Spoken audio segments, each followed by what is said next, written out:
G'day mate, 40 here in Boyne Island, central Queensland on the coast here. Listening to an article from New York Magazine, The Police Lawyer's Trial. The police lawyer question is Karl Ashanti. 2 were settled and 1 was dismissed. Ashanti's own unit had handled those cases. Within days of the incident, the law department gave Ashanti an ultimatum: resign or be fired. Okay, so when you have a job, all right, you're there to not just perform services, but to represent people. And when you represent people in a bad light, right, when you get into confrontations that lead you to being shown publicly and falsely to be engaged in improper behavior, right, your bosses are very likely to fire you. So how do you minimize the chances for this? Right? By minimizing needless confrontations. Right? The more confrontations you get into, the more chances are that people will really hurt you. They will come for your job. They will fire you. They will look for your weak points. They will go after you. They will remember you and try to hurt you repeatedly, and even those who are close to you. So for the best life, the most productive life, the most happy, joyous, and free life, it really pays to try to get along with everyone to the greatest possible extent. After more than a decade defending the police, Ashanti was finding out what it was like on the other side of the law. On October 29th, 1984. So you really don't want to find out what it's like on the other side of the law. It's just not something you want. You really don't want to be stopped by policemen. You really don't want to be arrested. You really don't want to be charged.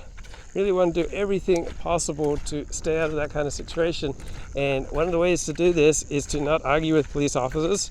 Another way to avoid this kind of trouble is to always follow a policeman's instructions. In fact, much less likely to get into trouble if you follow the instructions of people who have power over you. Right? Like I do volunteer work and I follow instructions. Right? I follow directions from people who are above me, even when it comes to the type of shirt that I wear. Right? If you get on a plane, your life will be a lot easier if you follow instructions. If you go to a restaurant, your life will be easier if you follow instructions. When Ashanti was 11 years old, police officers in Morris Heights entered Eleanor Bumper's apartment and killed her with a shotgun. Bumpers was 66 and mentally ill. Her family had instructed her not to let strangers into her home, and when the police showed up to assist in her eviction that day, she lunged at them with a kitchen knife. Okay, so best to stay out of situations where police need to evict you. Right? Best not to have interactions like this with the police. If you're mentally ill, then you should be living with other people who have power over you. You probably shouldn't be living on your own. And really bad idea to lunge with a knife at people who have guns. Right? It doesn't shock me, it doesn't surprise me, it doesn't appall me that police officers would shoot to kill someone who lunges at them with a knife, because someone who lunges at you with a knife is a deadly threat to your life. Her death inflamed the city. In Ashanti's neighborhood, Her death inflamed the city because people are looking for excuses to lash out at reality. The police are just representing reality, right? People who are inflamed by this just wanted to get out of the dreary nature of their lives and construct some kind of fantasy hero system whereby they were fighting the man, they were fighting power, against an oppressive, violent criminal police force. Really, the problem is that many mentally ill people should not be living independently. They should be in asylums. The people should be educated to follow directions from police.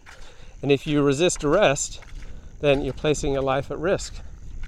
And if you threaten someone's life, they're very likely to kill you, whether or not they're police officers. predominantly black community of working-class Caribbean immigrants and city employees, the shooting entered a canon of police killings that, over decades, have shaped attitudes on race and the police. Okay, these police killings didn't shape attitudes on race and police. These police killings exemplify how one particular community is incredibly dysfunctional, incredibly criminally inclined, commits astronomical rates of murder, rape, grievous bodily harm, theft, all sorts of horrible, horrible crimes. And they don't follow police instructions. They operate with disrespect towards police and authority in general. They routinely violate social norms. They routinely commit crimes and get away with it. And they feel like, oh, I don't need to be arrested if I am not in the mood today to get arrested. Right? Police killings of unarmed black men are significantly less than police killings of unarmed white men when you compare interaction rates. Oh, look at those crabs. Ashanti remembers that this was about the time when his mother first gave him the talk. It's not like she didn't have respect for authority, Ashanti says. It was not that I should dislike the police. It was more like, there are some police officers who will abuse their power, and unless you capitulate, things might escalate. She was like, I want my son alive. Okay, everyone can abuse power. There's no institution that is immune from abusing power. But you're not going to have a very happy, productive, a long life if you insist on going to war with power. I know, like as a blogger, I was constantly going to war with power. And I had my moments of success, but overall it didn't make for a particularly happy life. She said that more than once to me. Not long after, 3 black men whose car had broken down in Howard Beach were chased by a pack of white teenagers with tire irons and baseball bats. One of the men fleeing the mob was struck by a car and killed. Another was savagely beaten. For Ashanti, the takeaway was clear. Don't ever ride your bike into Howard Beach. Okay, now, is there a reason why people in Howard Beach would react this way? Like, did they have a negative history of violent crime suffered by outgroups? Right? Did the narrator expect that these teenage boys could operate with complete disregard to the track record of other teenage boys from their community?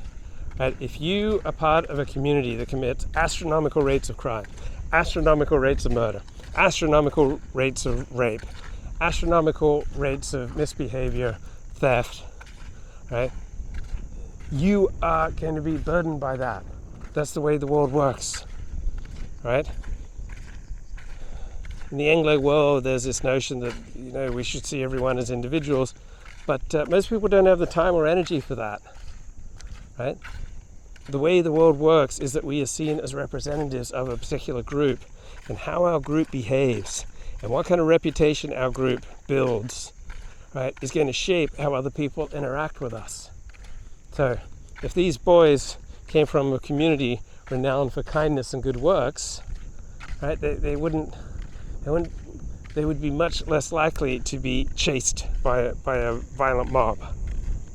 It's the ironic thing about growing up in New York City, which is such a quote-unquote liberal city, he says. You have these incidents of not just police, but private racial violence. Yes, that's true. There is so much private racial violence, and it's overwhelmingly committed by one protected community who you cannot name against other communities. Right? Private racial violence is overwhelmingly committed by one minority population in New York City against others. We're talking by rates of 5 to 1, 10 to 1, 20 to 1, 40 to 1, 80 to 1, right? It's not white people who are going around shooting people in New York City. It's not Asians who are overwhelmingly going around committing most violent crime or gun crime. Right? Private racial violence is overwhelmingly committed by the group that is portrayed as the victim in this article. Right? They're the perpetrators. Right? The people who are supposedly the victim in this article, they're the perps. Overwhelmingly, they're the perpetrators. They're the ones committing the violent racial crime. Overwhelmingly, it's so one-sided. FBI crime statistics on rape, on interracial rape, it's overwhelmingly the protected group committing, according to FBI crime stats, about 10, 15, 20,000 rapes a year. And in the opposite racial direction, there are virtually none.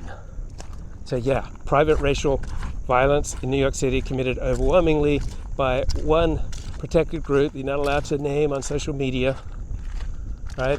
The group that is portrayed as the victims by the news media, by our academic and political and NGO elites. They're the ones committing the overwhelming amount of private racial violence. It was real, he thought. But cops didn't have a monopoly on prejudice. It was simply everywhere. Oh, cops don't have a monopoly on prejudice. Right? Cops are overwhelmingly, free of doing the things that are ascribed to them by the news media and our elites. Right? Cops overwhelmingly go easier on blacks who are suspects of crime than they do on, say, whites who are suspects in crime.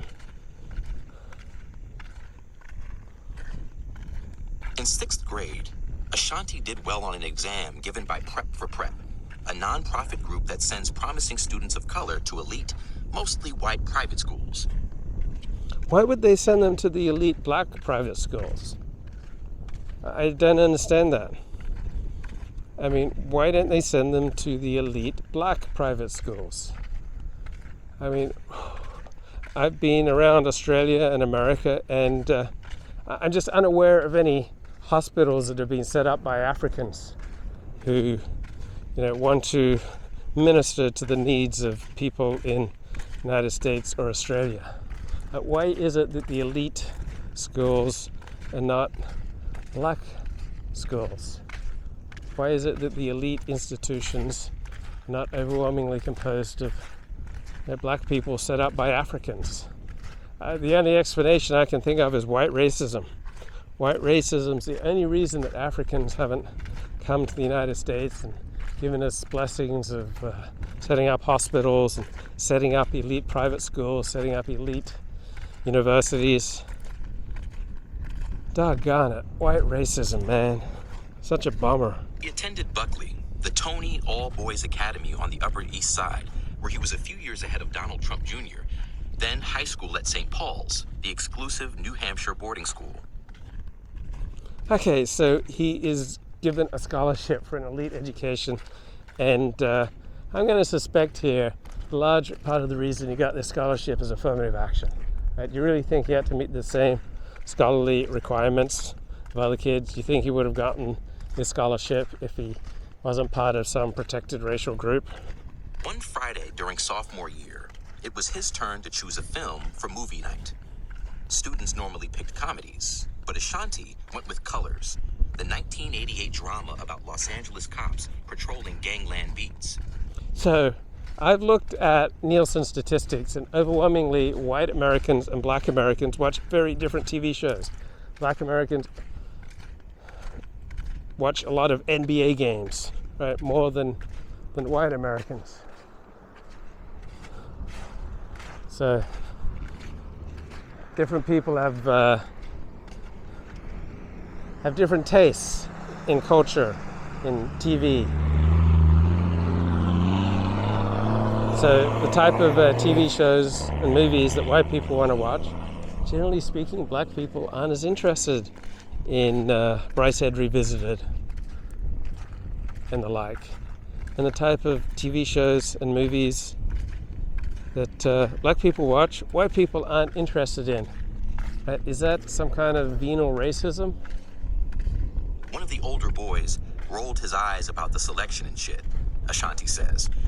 And then maybe like one or two other people joined in. a what the fuck is this kind of thing. Just like a complete rejection of anything that had to do with the ghetto, with black and Latino culture. Yeah, so why would, elite whites, teenagers, not be particularly interested in thug life, in ghetto life, in gang life, in lower class life, in the life of people completely different from them? That's the way of the world. We prefer to watch movies and TV shows and to read novels that are about people similar to ourselves, right? Generally speaking, successful people, elite people, productive people that don't like to watch entertainment about criminals and losers and people in the underclass. With him, I just remember looking at them like, you fucking privileged assholes. Oh, they got different tastes from you, and so therefore they're a-holes, right? Boy, you are a joy, right? People are not allowed to have different tastes from you without getting berated. Man, this guy's got a temper. This guy's got a hair-trigger temper. Like, he's given so much privilege, right? He's had so many things handed to him, right? He has been the recipient of so much generosity and kindness. And the more he's given, the more he's a tinder keg, just waiting to explode. Everything has to be your way all the fucking time. On several occasions, So just because they didn't affirm his choice of movie, they didn't celebrate his choice, then he had this angry, nasty, aggressive reaction. Right? He's been given so much. Why is he so angry? Classmen barged into his room in the middle of the night and pelted him with water balloons. And he didn't do nothing. Right? This is the thing, right? He didn't do nothing. Right? They just barged into his room and pelted him with water balloons for no reason. Right? This aggressive, angry, unsociable, difficult person, just for no reason, right? They pelt him with water balloons. Oh my God, how awful. I got some familiarity with teenagers, and being pelted by water balloons is not exactly some major trauma or some rarely known event. All right, this is how boys react with boys. Right, and they bully you. You get out of line. If you're a pain, if you don't fit in, and if you make life difficult for other people, yeah, they're going to bully you. He thought they were sending a message. Here's this motherfucker who won't fall in